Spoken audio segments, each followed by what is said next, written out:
classes again, and today we will discuss about quantitative analysis. This is our 24th number lecture. So what is quantitative analysis? Quantitative analysis. So basically by the name you can understand quantity is for quantity. And here in this technique we come to know about the percentage of various elements. For example अगर आपको एक salt दिया जाता है, ठीक है, अब उस सॉल्ट के अंदर कार्बन है, हाइड्रोजन है या ऑक्सीजन है, जो भी उसके अंदर है, सल्फ़र, फॉस्फोरस या कोई और एलिमेंट, ठीक है, तो उसकी क्वांटिटी क्या है वो हमें कैसे जस्टिफाई करनी है, वो सब हम क्वांटिटेटिव एनालिसिस के अंदर करेंगे, ठीक है। अब सबसे पहले आज की क्लास के अंदर हम कार्बन, हाइड्रोजन और नाइट्रोजन का करेंगे, सिर्फ इन तीन का। तो कार्बन और हाइड्रोजन के लिए फर्स्ट ऑफ ऑल एक मेथड होता है लीबिग्स मेथड, ठीक है। इसमें कोई भी आपने करना है, अगर आप किसी चीज़ की भी क्वांटिटी को आपने जानना है, अगर मैं कहूँ कि मेरे पास 10 kg पल्सेस एंड राइस का कॉम्बिनेशन है, ठीक है। एक इंसान पर्सन जो है वो कहता है कि मेरे पास 10 kg पल्सेस और राइस का कॉम्बिनेशन है, मतलब इकट्ठा पड़ा हुआ है।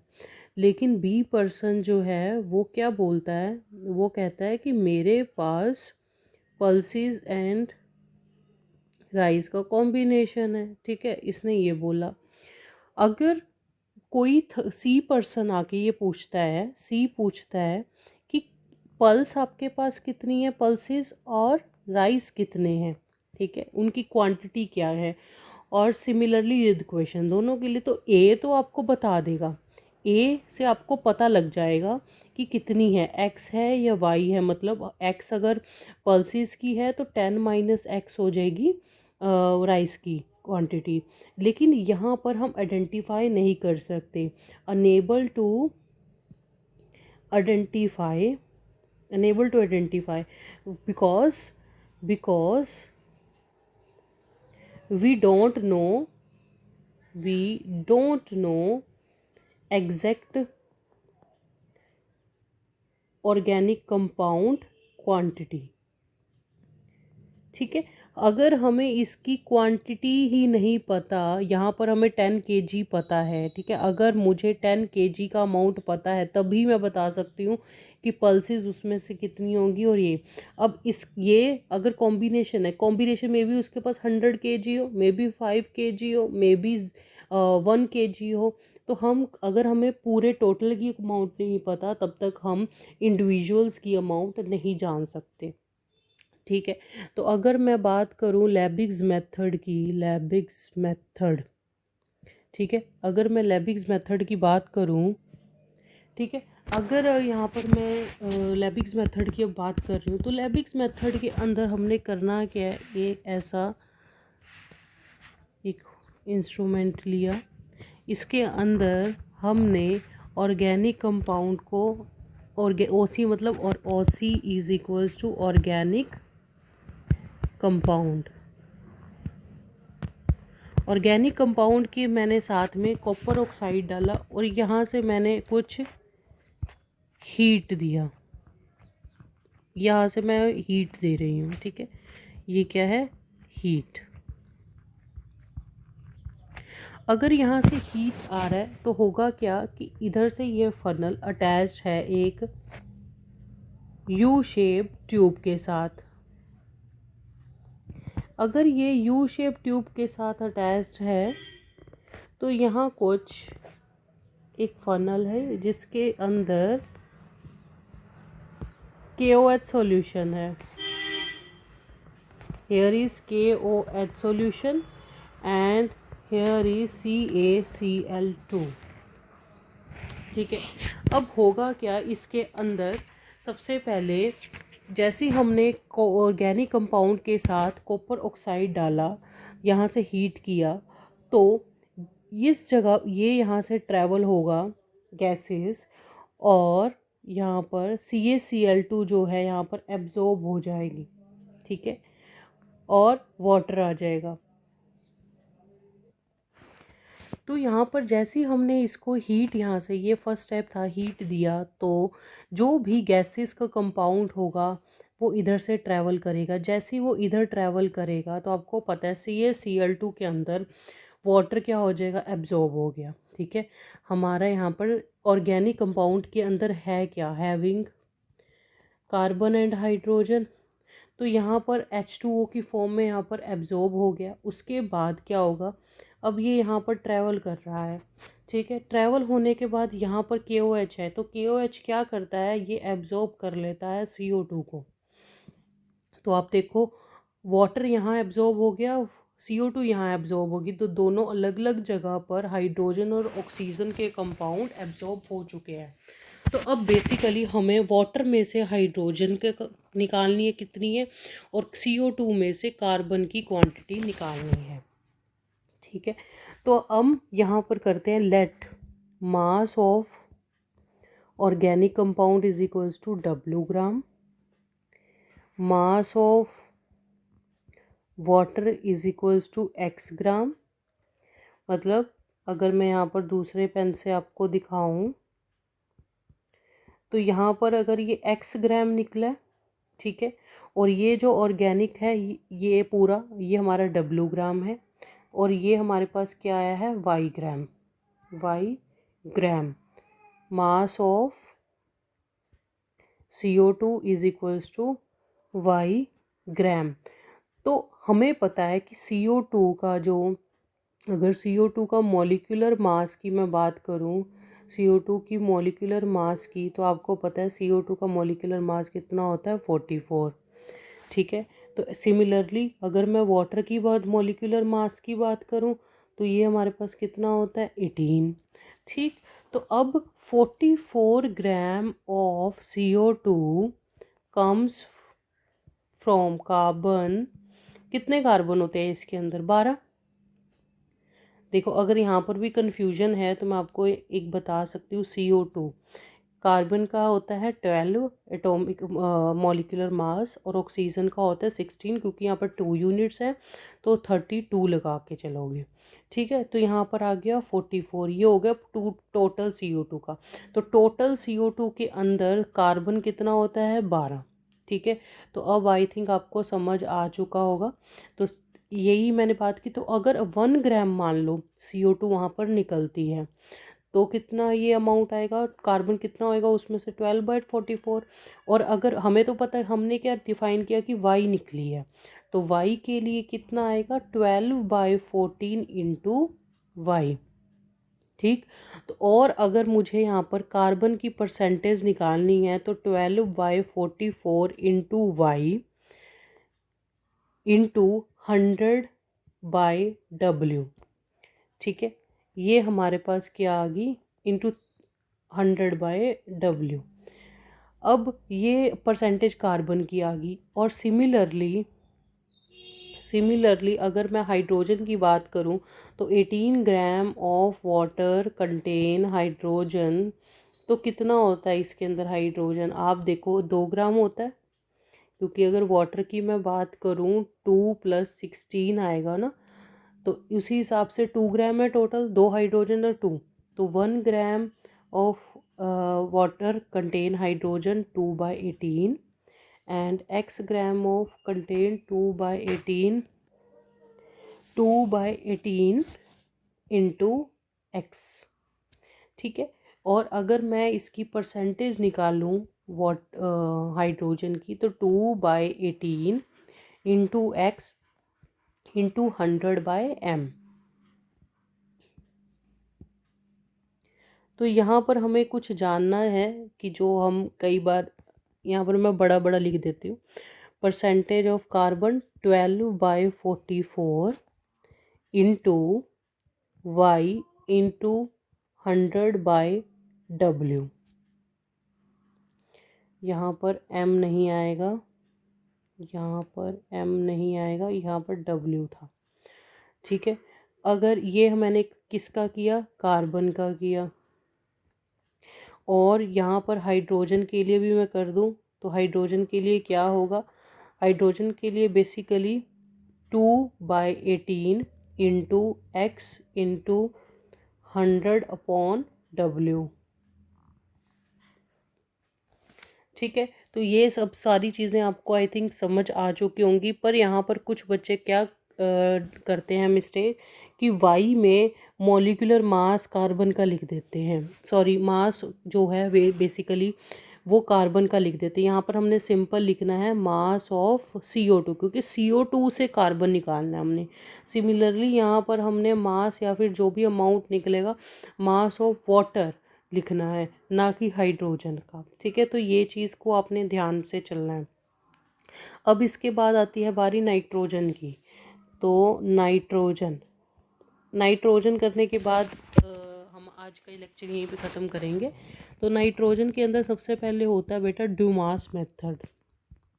ठीक है, डुमास मेथड के अंदर क्या होता है, हम कंबशन ट्यूब लेते हैं, उसको हीट करते हैं। कंबशन ट्यूब क्या होती है, जो हमने कार्बन के केस में ली थी, कार्बन और हाइड्रोजन के केस में सेम वही होती है।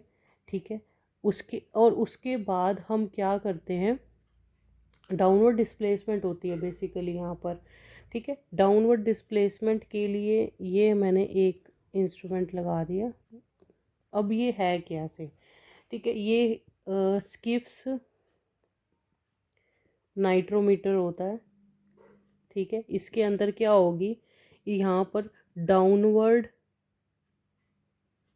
डिस्प्लेसमेंट होती है। इसके अंदर बेसिकली यहाँ तक हमने क्या भरा हुआ है, KOH एक्वस, KOH एक्वस है, यहाँ तक मैंने भरा हुआ है। उस यहाँ पर क्या होगा, हमने बेसिकली ऑर्गेनिक कंपाउंड लिया और साथ में कॉपर का ऑक्साइड लिया। पर यहाँ पर कुछ डिफरेंस क्या किस चीज़ का आएगा, इधर एक हॉट कॉपर की क्या लगी हुई है, हॉट कॉपर स्पाइरल, एक हॉट कॉपर स्पाइरल लगी हुई है। यहाँ सेम वैसा ही प्रोसीजर चलेगा जैसे पिछली साइड चला था, कि यहाँ से गैसेस निकलेंगी, रिएक्शन होगी, गैसेस निकलेंगी, और जो नाइट्रोजन है यहाँ पर आपको पता है KOH के अंदर क्या होता था, KOH के अंदर बेसिकली CO2 एब्जॉर्ब होती थी। यहाँ पर भी कुछ ऐसा होगा, एब्जॉर्ब हो जाएगी वो। ठीक, और उसके बाद जो नाइट्रोजन है वो यहाँ पर हमारे पास निकल के आ जाएगी N2, अब ना यहाँ पर N2 हमें मिल जाएगी।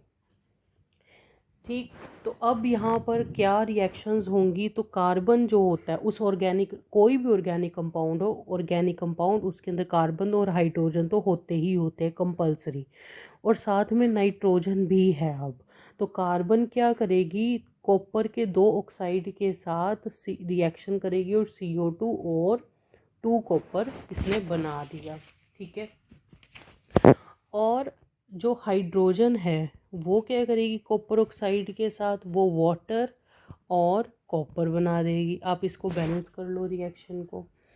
तो उसके बाद जो नाइट्रोजन हमारे पास जो बची है, नाइट्रोजन क्या कर रही है, कॉपर ऑक्साइड के साथ मिलकर नाइट्रोजन बना रही है और साथ में ऑक्साइड्स ऑफ नाइट्रोजन बना रही है।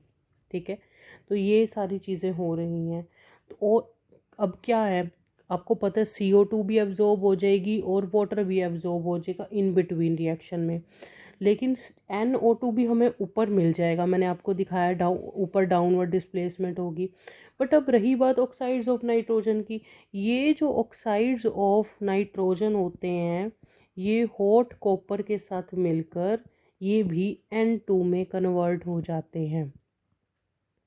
ठीक है, ये भी N2 में कन्वर्ट हो जाएंगे। तो अब हमारे पास बारी आती है कैलकुलेशंस करने की। तो कैलकुलेशंस अगर मैं करती हूँ तो आप कैलकुलेशंस में आपको पता होना चाहिए कि क्या कैसे हुआ है, बट आपको मेन फॉर्मूला तो पता ही है। ठीक है, फॉर्मूला हमेशा जानना बहुत ज़रूरी होता है। तो अगर मैं बात करती हूँ let mass of organic compound, हमने मान लो W ग्राम लिया था, ठीक है, और वॉल्यूम ऑफ नाइट्रोजन हमारी क्या निकली, V1, ठीक है। जो हमारे पास वॉल्यूम ऑफ नाइट्रोजन जो एज्यूम करके चल रहे हैं कि V1 होगी। टेम्परेचर T1 स्टार्टिंग में, प्रेशर P, एक्वस टेंशन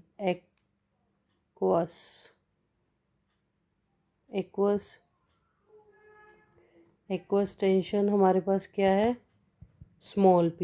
ये हमारे पास सारी हमने चीज़ें ले ली हैं। अब ये तो था प्रेशर, हमने नॉर्मल p लिया, बट आपको पता है कि यहाँ पर गैस जो है वो एक अब यहाँ से ट्रैवल होके जा रही है, ठीक है। हमने यहाँ पर ड्राई गैस का भी लेना है प्रेशर, तो प्रेशर ऑफ ड्राई गैस, तो ड्राई गैस की अगर मैं बात करूँ तो P1 होगा P माइनस P। तो P ये क्या है, ये हमारे पास था बेसिकली प्रेशर, और प्रेशर था सिंपल, और ये हमारे पास थी एक्वस टेंशन। तो प्रेशर में से जब एक्वस टेंशन करेंगे तो ड्राई गैस का हमारे पास प्रेशर आ जाएगा। एट STP जो अगर हम लेंगे तो T2 आपको पता है 273 केल्विन है, क्योंकि हमने STP भी हर चीज़ की क्वांटिटी निकालते हैं ना। तो P2 क्या होता है 760 mm/Hg। तो आपको पता है P1 V1 upon T1 is equals to P2 V2 upon T2।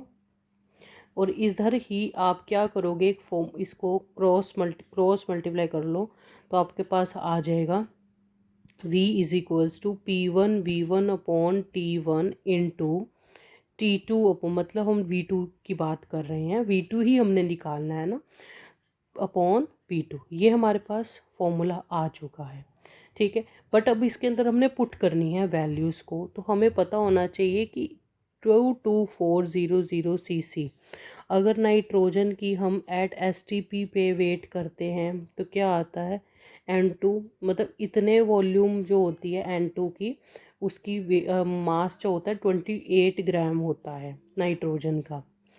और 1 ग्राम की अगर मैं 1 cc की अगर मैं बात करूं तो नाइट्रोजन कितनी आएगी उसके अंदर, 28/22400। अब V2 हमने उसकी वॉल्यूम ली है कि जो निकलेगी, तो 28/22400 इंटू V2। तो यहाँ पर परसेंटेज ऑफ नाइट्रोजन क्या आ जाएगी, 28/22400 into volume of nitrogen eight STP upon mass of organic compound into 100, ठीक है। तो ये हमारे पास क्या आ गया, एक फॉर्मूला आ चुका है। तो आप जब देख रहे थे कार्बन की बात कर रहे थे, दोबारा से मैं बता रही हूँ, कार्बन की जब मैं बात की थी तो क्या आया था, 12 बटा में क्या था, आपको ये दिखा देती हूँ, ये रहा 12/44 था। तो यहाँ पर सेम आएगा 12/44 इंटू मास ऑफ CO2 था upon mass of organic compound था इंटू 100 था, ठीक है। अगर मास परसेंटेज ऑफ हाइड्रोजन की बात करें 2/12 था, 18 था इंटू मास ऑफ वाटर था upon mass of organic compound था इंटू 100। और अगर नाइट्रोजन की बात करूँ तो यहाँ पर क्या है 28/22400, क्योंकि वॉल्यूम की बात हो रही है तो इसलिए 22400 है 28N2 के लिए। यहाँ पर आएगा वॉल्यूम ऑफ, यहाँ थोड़ा सा चेंज है, volume of N2 eight STP हमने यहाँ पर लेना है, हमें यहाँ पर N2 का लेना है, और नीचे वही मास ऑफ ऑर्गेनिक कंपाउंड इंटू 100। तो ये तीन हमें पता होने चाहिए formulas for quantitative analysis of carbon, hydrogen and nitrogen. तो आपने देखा कि कार्बन और हाइड्रोजन के केस में हमने जो मेथड यूज़ किया था वो लैबिग्स मेथड था, और इसके केस में हमने ड्यूमास मेथड यूज़ किया था। तो इनके अलावा एक और मेथड होता है जेल्डाल्स मेथड।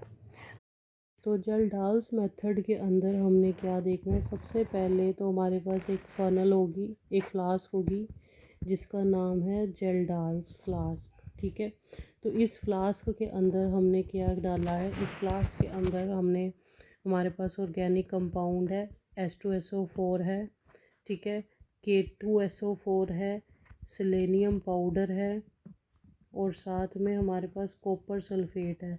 अब ये सारी चीज़ें किस लिए हैं, बेसिकली K2SO4 जो है वो इंक्रीज़ करेगा क्या, बॉइलिंग पॉइंट ऑफ H2SO4 का बॉइलिंग पॉइंट बढ़ाएगा, और सेलेनियम पाउडर और कॉपर सल्फेट है यहाँ पर एक कैटलिस्ट की तरह काम करेंगे। कैटलिस्ट क्या होता है कि जो रिएक्शन के रेट को बढ़ा देता है या घटा देता है। ठीक है, अब हमने क्या करना है, इस पूरे सॉल्यूशन को हीट करना है। हीट जैसे करोगे तो हमारे पास जो सॉल्यूशन होगा वो एक किस्म का ट्रांसपेरेंट हो जाएगा, ट्रांसपेरेंट सॉल्यूशन हमें मिलेगा। और यहाँ पर जो द्रव्य क्योंकि ऑर्गेनिक कंपाउंड है उसके अंदर नाइट्रोजन तो देखो है ही, तो नाइट्रोजन जो है इस स्टेज पे क्या होता है, मैं ग्रीन से लिख देती हूँ, इस स्टेज पे जो हो ना, हेयर अगर मैं बात करूँ, नाइट्रोजन जो होगा ऑर्गेनिक कंपाउंड का वो अब चेंज हो जाएगा अमोनियम सल्फेट में। ठीक है, Na2Na4 ट्वाइस SO4 के अंदर अब वो यहाँ पर आके चेंज हो चुका है।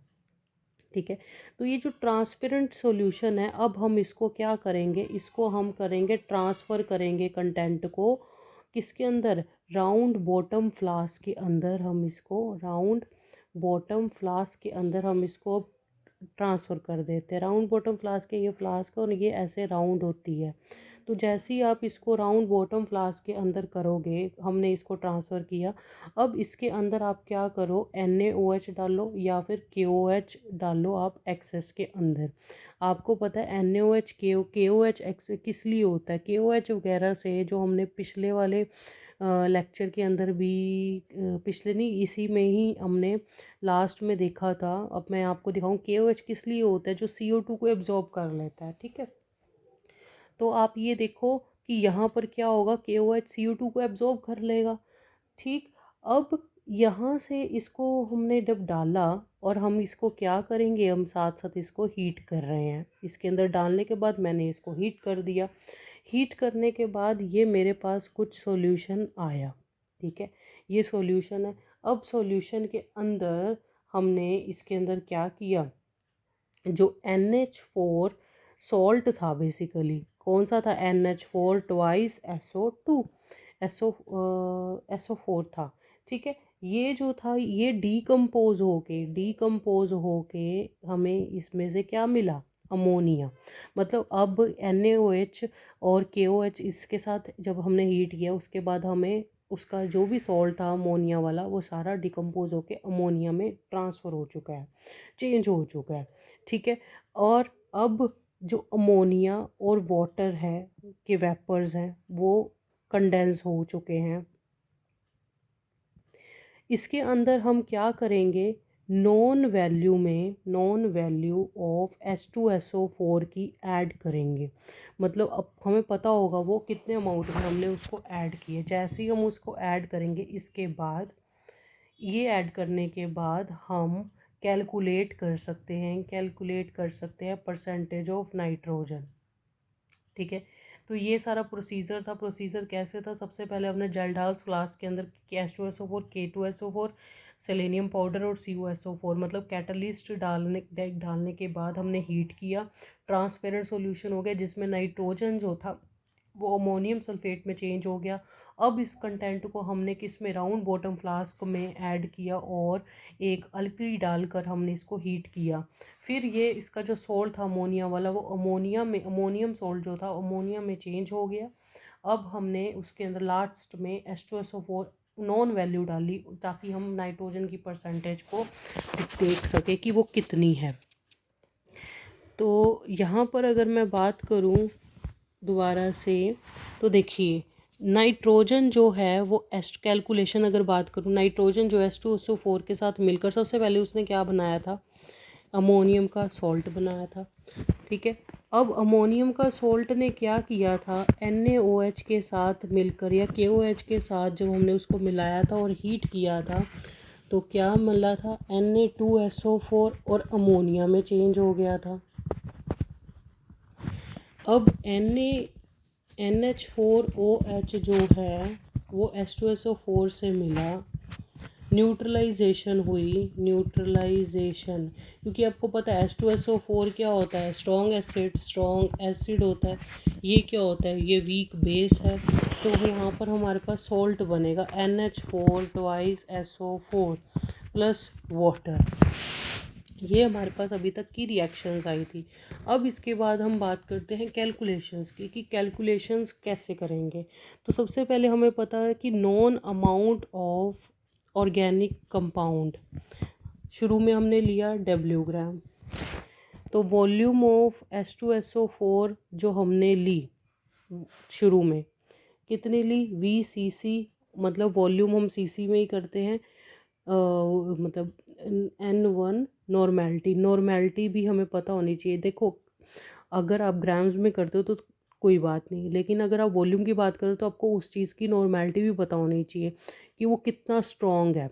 ठीक है, तो H2SO4 किया। अब H2SO4 को नॉर्मलाइज करने के लिए, to normalise excess of acid, अगर एक्सेस हो जाए एसिड की तो उसको नॉर्मलाइज करने के लिए क्या करेंगे, वॉल्यूम ऑफ NaOH टेकन।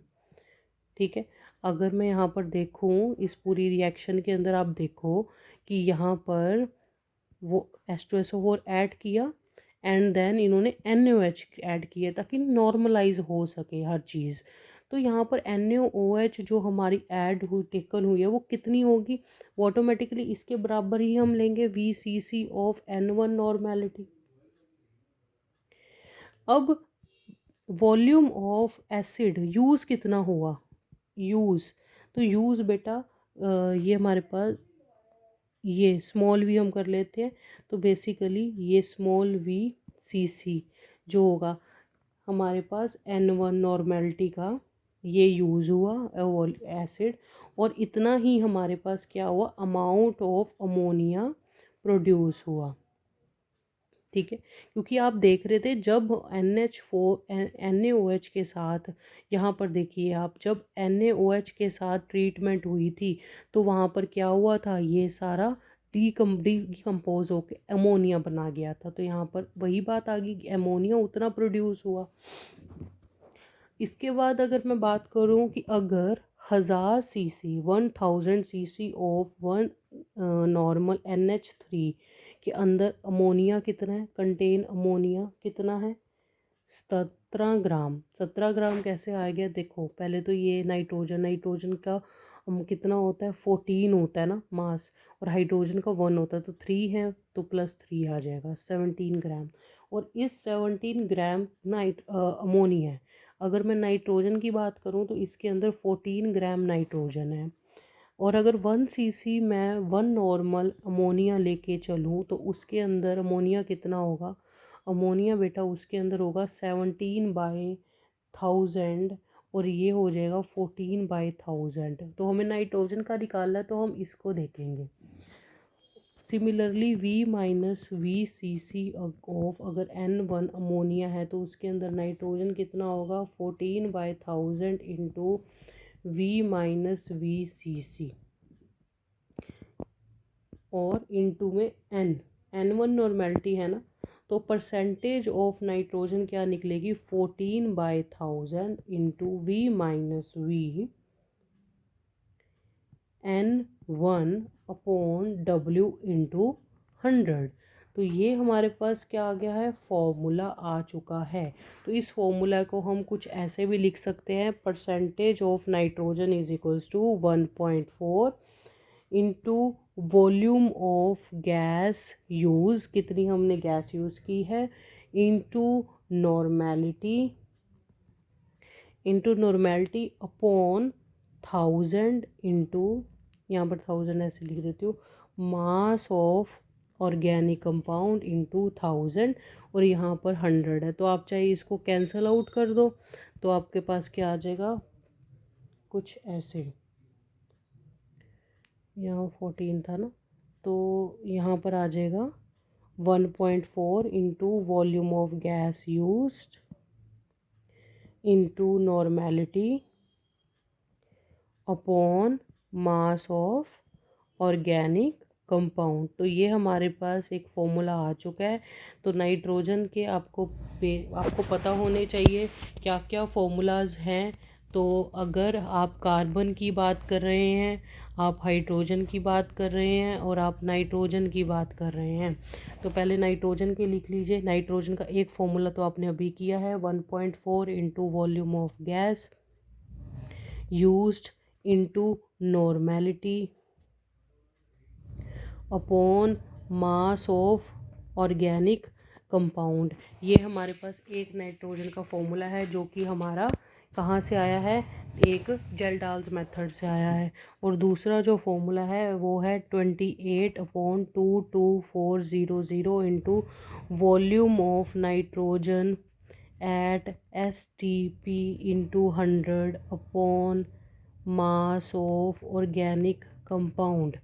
और हाइड्रोजन का क्या फॉर्मूला है, 2/18 into mass of water upon mass of organic compound into 100। यहाँ पर क्या आ जाएगा, 12/14 into mass of CO2 upon mass of water mass of organic compound into 100। तो आप इस चीज़ को याद रखिए, ये कुछ फॉर्मूलाज हैं, ठीक है। ये फॉर्मूलाज हैं, तो आप ये याद रखोगे। ये फॉर्मूला जो था वो जेल्डाल्स मेथड से आया था और ये था ड्यूमास मेथड से आया था। ये दोनों आए हैं लेबिग्स मेथड से, ठीक है।